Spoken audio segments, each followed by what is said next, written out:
남의 말 잘 안 듣고 다른 사람을 인정하지 않는 걸 배타적이라고 표현합니다. 우리 기독교가 배타적이라는 말을 종종 자주 듣는 그런 종교입니다. 왜냐하면 우리 기독교는 오직 구원은 예수 그리스도께 있다, 이걸 믿는 그런 종교거든요. 기독교의 존재 이유가 구원에 있고, 이 구원이 예수 그리스도 외에는 어떤 곳에서도 구원은 없으니까, 그러니 다른 종교를 이 구원에 대한 대상으로 여길 수가 없는 겁니다. 그러니 다른 사람들이 볼 때는 기독교가 이기적으로 보이고 배타적으로 느껴지는 게 어쩌면 당연할지 모르겠습니다. 만약 구원에 대한 우리의 분명한 고백 때문에 우리가 배타적으로 보인다면 저는 그 기독교의 배타성을 인정합니다. 그런데 여러분, 나의 구원이 진리라고 해서 다른 종교를 폄훼하는 것은 옳은 일이 아닙니다. 기독교인들이 종종 그런 몰상식한 일을 하는 경우들이 있습니다. 왜 그런가 생각을 한번 해보면 이해가 안 되진 않아요. 종교행위라는 게 그 종교가 추구하는 것을 가장 상징적으로 보여주는 거거든요. 그런데 타 종교에서 그렇게 열심히 무엇인가 기도하고 구도자의 삶을 살고 행위로 나타나는 것이 그들의 종교의식이 아무런 의미 없는 행위들처럼 우리들에겐 보이잖아요. 그러니 자꾸 다른 종교들을 폄훼하게 될 때가 있습니다. 그런데 여러분, 그들이 누군건 간에 믿지 않는 사람들을 불쌍히 여기고 구원의 길로 인도하기 위해서 마음을 다하고 수고를 다해야 하는 것이지, 내가 가진 종교적 우월감 때문에 다른 사람들을 낮게 보고 폄훼하는 것은 옳은 일일 수가 없잖아요. 우리 기독교가 복음이 전파되는 곳에서 어느 곳에서도 진짜 기독교가 정말 아름답게 뿌리내리는 모든 곳에서 어디서나 섬김을 통해서, 헌신을 통해서 세상을 바꿔냈지, 무시하고 폄훼하는 것을 통해서, 그리고 문화적 우월주의를 통해서 세상을 바꾼 예가 우리 기독교의 역사 속에는 없습니다. 그런 시도들은 모조리 다 실패해 버렸습니다. 그럼 타종교만 그럴지 한번 생각해 봤으면 좋겠어요. 그렇게 다른 종교의식이나 행위를 폄훼하는 우리 기독교인들이 우리가 예수 그리스도를 쫓는 구도자적 모습이나 종교적 행위는 정말 의미가 있는 걸까 하는 겁니다. 저는 아닐 거라고 생각해요. 하나님은 구약에서 선지자들을 통해서 수없이 이스라엘 민족들의 종교적 행위에 대해서 책망하셨습니다. 이사야서 1장 11절 말씀은 이렇게 말씀하십니다. 여호와께서 말씀하시되 너희의 무수한 재물이 내게 무엇이 유익하냐? 나는 순양의 번제와 살진 짐승의 기름에 배불렀고 나는 숫송아지와 어린 양의 순념소의 피를 기뻐하지 아니하노라. 아무리 갖다 드려도 하나님 받지 않으신다는 거였어요. 또 아모스 5장 22절에서는 이렇게 말씀하세요. 너희가 내게 번제나 소제를 드릴지라도 내가 받지 아니할 것이요 너희 살진 희생의 화목제도 내가 돌아보지 아니하리라. 그들이 가장 중요하게 여겼던 종교적 행위와 제물에 대해서 하나님께서는 아예 돌아보지도 않겠다고 그렇게 말씀하시는 겁니다. 예수님도 마찬가지셨습니다. 예수님도 바리새인들의 종교 행위에 대해서 책망하셨고 그들의 가지고 있는 욕망을 예수님도 꾸짖으셨습니다. 왜냐하면 바리새인들은 입술로는 하나님을 경외했고 찬양했고 행동으로는 무엇인가 정말 잘하는 것처럼 보이려고 했는데 그게 모두 다 자기 스스로 옳다고 여기기 위한 그런 규정들이었어요. 다시 말하면 그들의 신앙이 모두 자기 자신을 위한 종교 행위로 변화가 되기 시작하면서 그들은 하나님으로부터 점점 실제적으로는 멀어졌다는 뜻입니다. 이런 행위들은 결국 하나님 없이 종교적 행위만 남게 되기 때문에 이거는 이방신을 섬기는 것과 아무런 차이가 없다는 것이 하나님의 말씀이었고, 이런 것들은 오직 자신을 위한 자기 욕망일 뿐이라는 것이 예수님의 가르치심이었습니다. 여러분, 우리가 하고 있는 것들이 옳지 않을 수 있다는 겁니다. 이제 우리에게 시선 한번 돌려보죠. 우리가 하고 있는 종교 행위, 신앙의 행위는 어떨까요? 여러분은 지금 어떤 마음으로 이 자리에 앉아 계십니까? 진짜 여러분 마음속에 주님이 계시고 주님을 온전히 찬양하는 마음으로 여러분 오늘 이 자리에서 하나님을 찬양하고 계십니까? 그런데 우리 입술에 찬양의 입술이 열리지 않고 하나님을 향한 기도와 말씀에 아멘 소리 하나 들리지 않는 게 실제 하나님을 향한 우리들의 마음 맞습니까? 그렇게 하나님을 사랑하면 보이자고 얘기하는데 어떤 것에도 반응하지 않는 게 옳은 모습이겠습니까? 오늘 본문을 통해서 스스로 좀 돌아보면 좋겠습니다. 벌써 조금 싫은 소리 하는 것 같으니 마음의 문을 닫으려고 하는 분들도 분명히 있을 겁니다. 여십시오. 열고 들으십시오. 하나님 앞에서는 내가 가장 가난해지고 누추해지고 작아질수록 하나님의 은혜를 경험하게 됩니다. 그런데 시작도 하기 전에 나의 행위에 대해서, 나의 모습에 대해서 일정한 보호막을 치고 그리고 그 보호막 속에서 말씀을 들으려고 하면 그때부터는 하나님의 은혜를 진짜 경험하기 어려워집니다. 안 돼요, 여러분, 절대. 내가 하는 종교적 행위가 형편없을 수도 있습니다. 내가 지금 이 자리에 있는 것이 하나님이 보시기에 기쁘지 않으실 수도 있습니다. 그래도 그런 나를 돌아보면서 인정하면서 하나님께서 오늘 그럼에도 불구하고 내게 무슨 말씀을 하실까 들을 수 있어야지, 그래야지 우리가 하나님 앞에서 변화가 되는 건데, 혹시 상처받을까 봐, 혹시라도 내게 싫은 소리 할까 봐 미리 마음의 문을 닫고, 아니면 그저 나의 종교 행위, 신앙 행위에 대해서 스스로 의미를 다 부여해버리고 조금이라도 훼손시키지 않겠다고 그렇게 버티면, 그럼 이 시간은 의미가 없습니다. 여러분, 차라리 작아지시는 게 좋습니다. 말씀 앞에 누추해지는 게 좋습니다. 그렇게 여전히 주님 앞에서 가난하고 주님 앞에서 나는 어쩔 수 없는 사람이 되어야, 그래야 내게 일하시는 하나님을 경험하고, 그래야 내 안에서 역사하시는 하나님을 결국 만날 수 있게 됩니다. 여러분, 다시 한번 여러분들에게 묻습니다. 지금 우리의 신앙 행위는 주님 보시기에 어떨까요? 오늘 본문은 이렇게 시작합니다. 누구든지 스스로 경건하다 생각하며 자기 혀를 재갈무리지 아니하고 자기 마음을 속이면, 이렇게 시작해요. 지금 야고보서의 특징을 가지고 추측을 한번 해보잖아요. 이게 그냥 생각해 본 것이 아니라 지금 이 야고보가 편지를 쓰는 이 지역들에 그런 일들이 교회에 벌어지고 있기 때문이라는 것을 알 수가 있어요. 교회 안에 스스로 자기를 경건하다고 자랑하는 사람들이 있었다는 겁니다. 예나 지금이나 교회는 똑같습니다.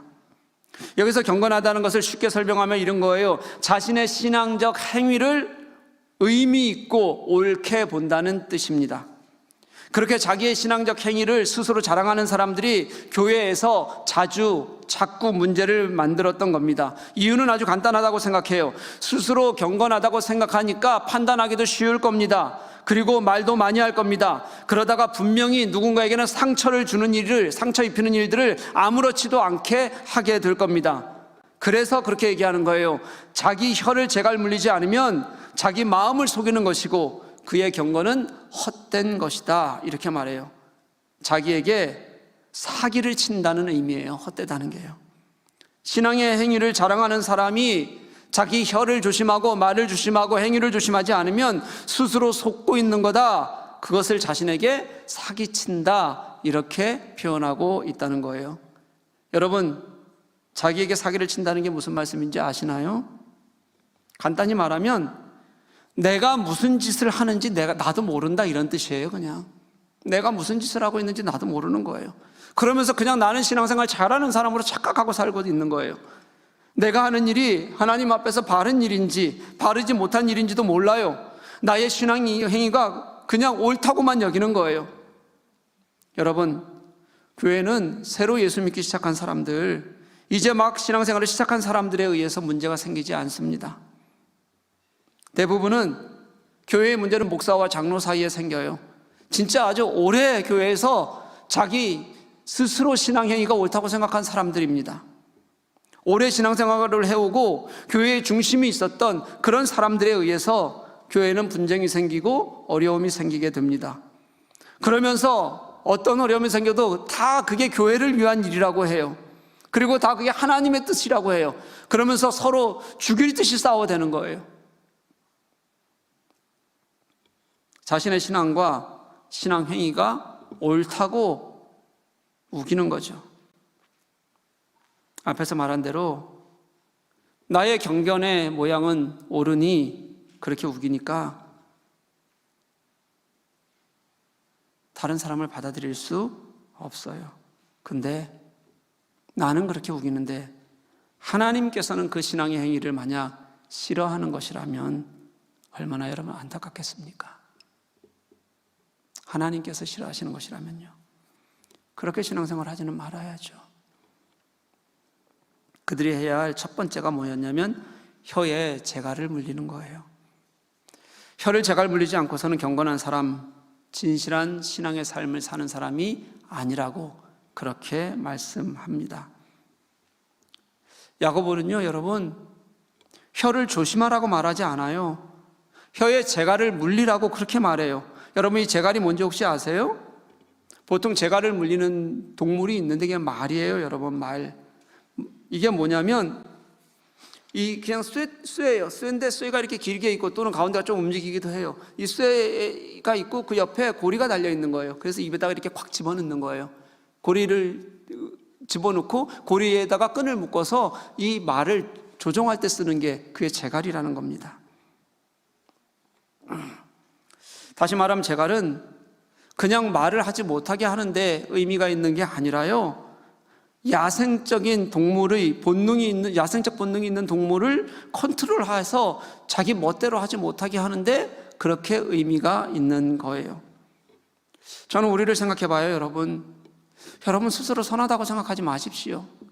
우리는 그냥 두면 죄의 본성상 멋대로인 그런 사람들입니다. 하나님을 떠나서 제 멋대로 살아가는 죄성을 가지고 있는 사람들이 우리들의 모습이에요. 그래서 우리의 혀에 재갈을 물리라는 것은 우리 인간이 가지고 있는 악한 본성을 제어할 수 있어야 한다는 뜻입니다. 그 가장 대표적인 도구가 혀라는 거예요. 저는 이 말씀이 고백처럼 들려요. 이게 모두 우리 각자에 대한 고백이어야 한다는 겁니다. 사람이 얼마나 악한 본성을 가지고 있는지 자기 자신조차도 모르면, 내가 무슨 짓을 하는지 자기 자신조차도 모르면 혀에 재갈을 물려서라도 우리 스스로를 제어해야 한다고 그렇게 우리들에게 말씀하고 있는 겁니다. 여러분, 이건 그냥 말을 잘하고 잘못하고 조금 참고 말고의 의미 정도가 아니에요. 재갈까지 물리잖아요. 우리가 나 스스로가 얼마나 모른 채 악한 본성을 살아가고 있으면, 얼마나 나도 모른 채 상처를 주고 그렇게 우리의 선함을 자랑하고 살아가고 있으면 우리에게 이런 말까지 하겠는지 깨달아야 된다는 거예요. 내가 그렇게 해서라도 악한 본성을 제어하고 거기서 벗어날 수 있을 때, 그때 하나님 안에 설 수 있는 것을 인정하는 게, 그게 우리의 모습이어야 한다는 뜻입니다. 사랑하는 교회 여러분, 저는 우리가 좀 분명히 알았으면 좋겠어요. 내가 스스로 경건하다고 생각하다고 하면서 그러는 사람일수록 자기의 잘못은 얼마나 보지 않으려고 하고 깨닫지 못하는지, 우리가 얼마나 그런 사람들이 많은지 깨달아야 한다는 거예요. 저는 우리가 다른 누군가의 잘잘못에 대해서 말하기 전에, 그 전에 우리가 약하기도 그리고 악하기도 하다는 것을요, 여러분, 우리는 약한 게 맞아요. 그런데 그 약함을 핑계 삼기 시작하고 그 핑계에 자신의 의를 조금이라도 더하면 그때부터 우리는 악해지기 시작합니다.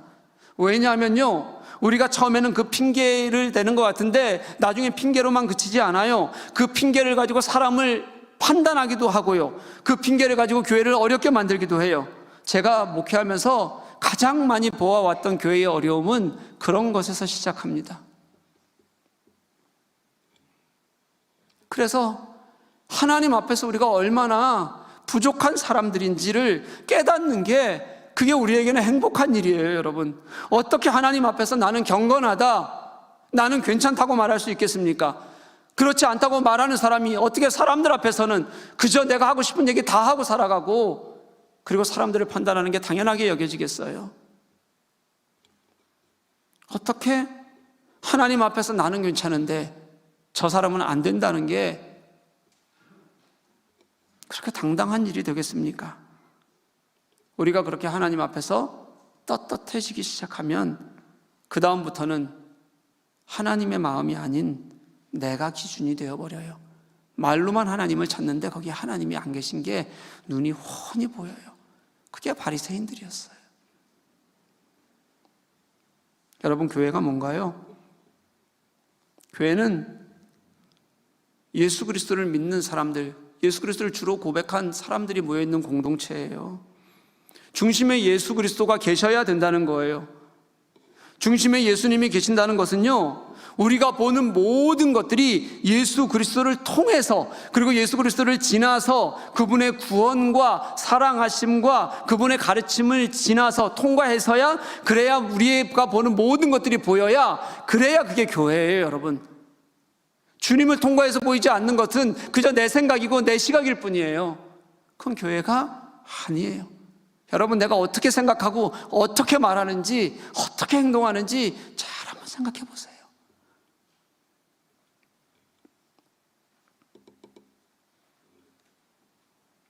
그런 교회를 이루고 있는 우리 지체들이, 더구나 내가 스스로는 나는 이만하면 괜찮다, 경건하다고 생각하는 사람이라면, 그러면 그런 사람일수록 내가 스스로 재갈 물려야 하는 사람이구나, 나를 먼저 주님 앞에 복종시켜야 하는 거겠구나, 저는 그렇게 아예 우리가 고백하고 그렇게 깨달아야 한다고 생각해요.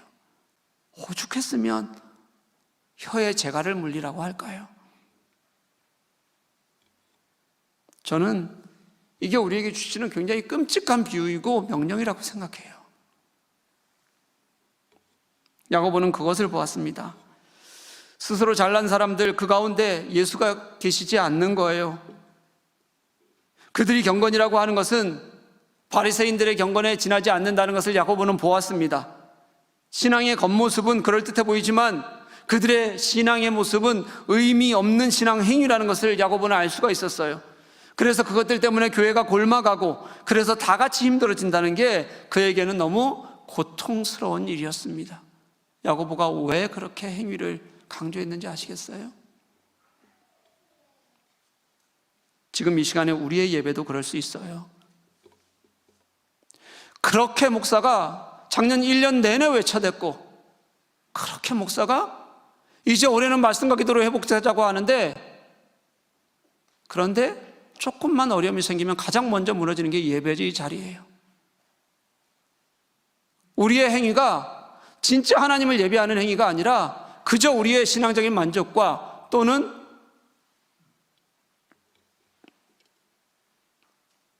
우리의 종교성에 지나지 않았음을 우리 스스로 증명해내고 있는 겁니다. 내가 주님께 나를 복종시키듯이 먼저 재갈 물리지 않으면 그렇게 돼요. 주님이 온전히 내 하나님이심을 간절히, 너무 간절하게 고백하지 않으면 그렇게 돼요.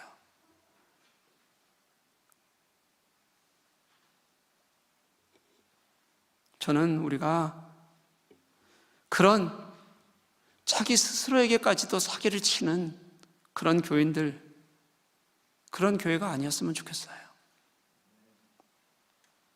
내가 주님 앞에 복종시키고 나를 주님 앞에 복종시켰을 때 내가 여전히 안 되면 재갈을 물려서 주님 앞에 나를 스스로 무릎을 꿇어서라도 주님 앞에 가는 게 내게 먼저가 돼야 되고, 그 주님을 만나는 게 내게 가장 소중한 일이 되는 몸부림치는 우리가 좀 되었으면 좋겠어요.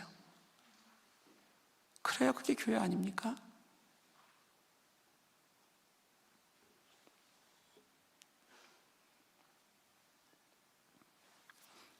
이렇게 얘기하면 내가 뭐 해야 될지 여러분 잘 모르실 거예요. 그런데 야고보는 오늘 우리들에게 그게 어떤 의미로 살아야 하는 것인지도 아주 명확히 우리들에게 보여줍니다. 그럼 우리는 하나님 앞에서의 경건을 어떻게 보일 건가? 어떤 것이 진정한 하나님 앞에서의 경건함인가? 야고보는 이렇게 설명합니다.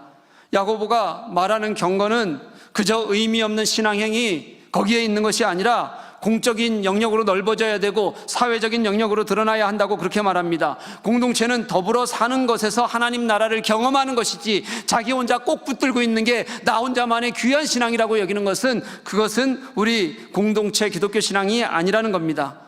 처음 설교를 시작할 때 나누었던 이야기를 한번 떠올려 볼게요.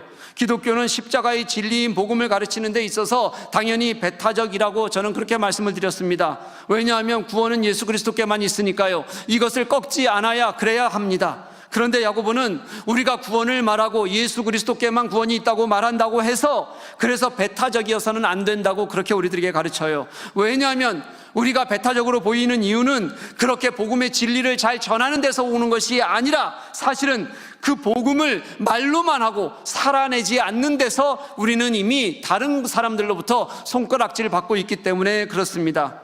우리 기독교가 왜 배타적으로 보이냐고요? 구원을 말로만 하지 구원을 살아내지 못해서 그런 겁니다. 진리를 들이대면서 우리만 옳다고 그저 떠들어대기만 하지 여전히 진리를 가지고 어떻게 사람을 섬길 것인지, 그래서 예수께서 그들에게 가진 그 예수님의 간절한 소망이 우리들에게, 그 아픔이 우리들에게 없으니까, 그들을 어떻게 구원해내고 싶어 하시는지 예수님의 그 마음을 우리가 가지고 있지 않으니까, 그래서 우리는 그들을 사랑하는 것이 아니라 무시하고 있는 거니까, 그러니 우리가 배타적으로 보일 수밖에 없다는 거예요. 이게 무슨 교회입니까? 왜 기독교가 세상으로부터 그렇게 손가락질 받는 것이 아무렇지도 않은 시대를 우리는 살아가고 있냐는 거예요. 그래서 오늘 야고보는 우리가 예수 그리스도가 구원이고 진리라면, 그러면 우리에게 그 진리를 삶으로 입증해내라고 그렇게 말하는 겁니다. 그것을 입증해내야 그게 하나님 앞에서 경건한 거다, 그렇게 우리들에게 말씀하고 있어요. 그게 하나님을 아는 사람들, 진리를 깨달은 사람들의 모습이라는 거예요. 27절이 이렇게 말씀하시는 겁니다. 하나님 아버지 앞에서 정결하고 더러움이 없는 경건은 곧 고아와 과부를 그 환난 중에 돌보고 또 자기를 지켜 세속에 물들지 아니하는 그것이니라. 아멘. 진정한 경건은요, 어려움에 있는 고아와 과부를 돌아보고 자기 스스로를 지켜 세상에 매이지 않는 거예요. 너무 명확해요. 그냥 딴소리 할까봐, 모른다고 할까봐 고아와 과부를 돌아보아라, 이렇게 분명하게 우리들에게 선언하듯이 말씀하고 있는 겁니다. 야고보서의 가르침은요, 선지자들이 말하는 하나님의 공의의 전통에서 한 발짝도 벗어나지 않았어요. 진정한 경건은요, 어려움에 처한 이들을 돌아보지 않고서는 말할 수 없는 거고, 환난에 처한 과부와 고아들을 살펴야만 진정한 경건에 이르는 것이라고 그렇게 우리들에게 말씀하고 있습니다. 여러분, 얼마나 분명합니까? 신앙적 행위만 앞세우는 것은 헛된 경건이고, 어렵고 환난에 처한 사람을 살피고 도와야지만, 그래야지만 진정한 경건이라는 게 너무 분명하다는 거예요. 왜 여러분 이렇게 아주 구체적인 언어로 말하는 걸까요? 우리 스스로 거울을 보듯이 분명하게 알게 하시려는 목적이 들어있는 겁니다. 누구라도요, 내가 경건한가 아닌지를 그냥 딱 하나 놓고, 이거 놓고 예스 노로 답할 수 있어야 된다고, 분명히 우리들에게 예외 없이 답할 수 있어야 된다고 그렇게 가르치는 겁니다. 아니라면, 답할 수 없다면 자기 스스로도 알지 못한 채 자기만 속이고 있는 것이니까, 답할 수 없으면 그때 돌이켜서 그냥 주님이 가르치는 대로 그렇게 돌아가라는 거예요. 우리 하나님의 경건한 생명이 내게 있는지, 내 안에 역사하시는지, 고아와 과부를 어려운 환난 중에서 돌아보는 것을 통해서 우리는 스스로 증거할 수 있는 겁니다. 사랑하는 교회 여러분, 오늘 본문은요, 핑계대지 말라는 거예요. 그냥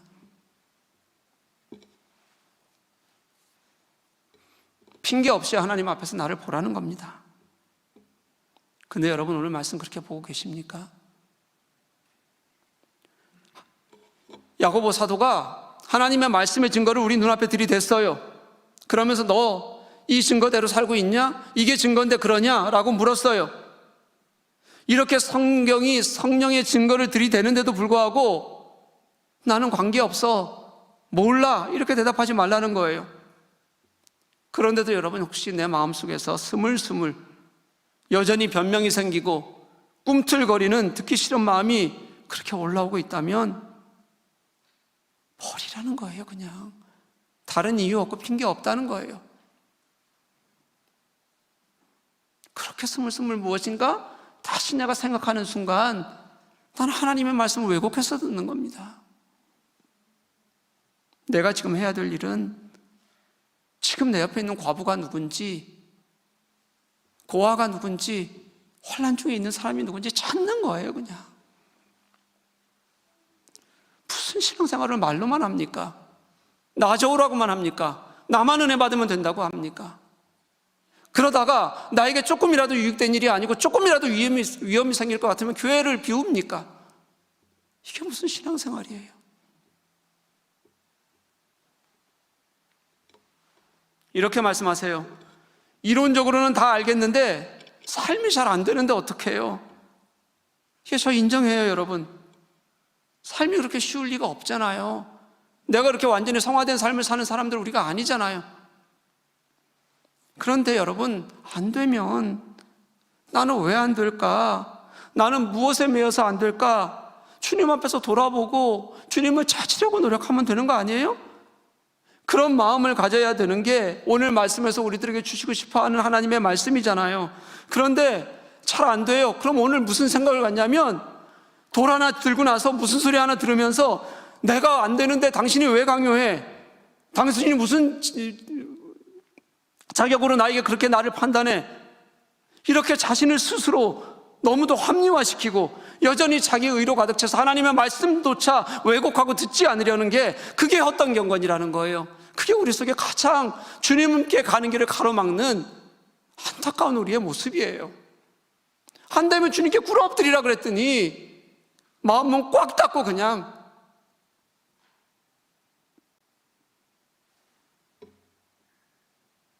사랑하는 교회 여러분, 하나님 앞에서 참된 경건으로 우리 스스로를 돌아볼 수 있었으면 좋겠어요. 다른 어떤 의미 없는 종교적 행위나 신앙적 행위가 아니라 나의 죄성을 분명하게 깨닫고 인정하고 예수님께서 내게 가르치시는 작은 하나라도 주님 앞에서 결단할 수 있는 우리가 되었으면 좋겠어요. 여러분, 신앙은 개인적 영역 아닙니다. 만약에 그렇게 배워왔으면 잘못 배우셨습니다. 여러분이 지금 구원받고 이 자리에 앉아있는 것도 성령의 도우심이에요. 나 혼자 예수 믿었으니 됐다는 거 아닙니다. 신앙은 공동체의 영역이라는 것을 깨달아야 됩니다. 신앙은 하나님께서 우리들에게 가르치신 것을 한 발이라도 내어 딛고 그 자리에서 다시 일어나 하나님을 경험하는 것이어야 합니다. 신앙은 그 가운데서 하나님을 경험하는 것이 얼마나 기쁘고 좋은 일인지 우리가 예배하고 기도하고 말씀 속에서 다시 삶으로 나아가는 것이어야 합니다. 어떻게 해요? 세상에 매이지 않고 고아와 가부를 돌보는 진짜 삶 안에서의 내 발걸음이 있어야 하는 거예요. 왜냐하면 그게 주님이 우리들에게 가르치시는 분명한 가르치심이기 때문에 그렇습니다. 이걸 하지 못하는 내가 어려움이 생길 때 나는 끝까지 예수님 붙들 수 있어요. 뭘로 붙들어요? 내 삶을 한 번도 하나님께 진정으로 가르침 안에 들여보지 못한 사람들이.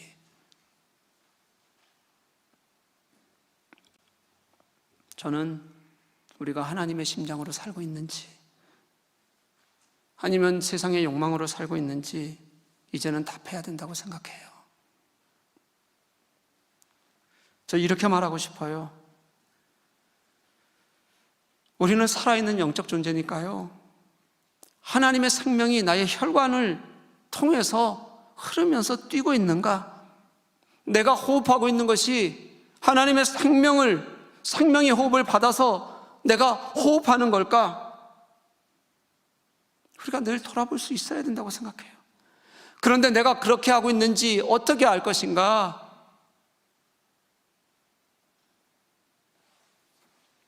내 눈앞에 고아와 가부를 주님의 심장으로 외면하지 않는 겁니다. 주님의 마음으로 외면하지 않는 겁니다. 그게 가장 단순한 기준이에요. 복잡하게 내가 기도 시간 얼마나 갔는지, 얼마나 내가 경건한 척 하는지 거기서 찾지 말라는 거예요.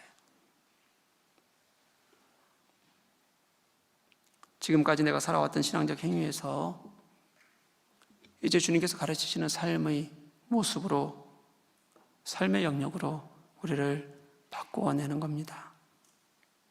사랑하는 교회 여러분, 진실하게 주님을 믿고 싶습니까? 주님의 가르치심대로 살고 싶으십니까? 여러분들의 신앙이 살아있는 신앙이 되기를 원하십니까? 주님의 심장으로 세상을 섬기는 저와 여러분들이 될 수 있기를 간절히 소망합니다.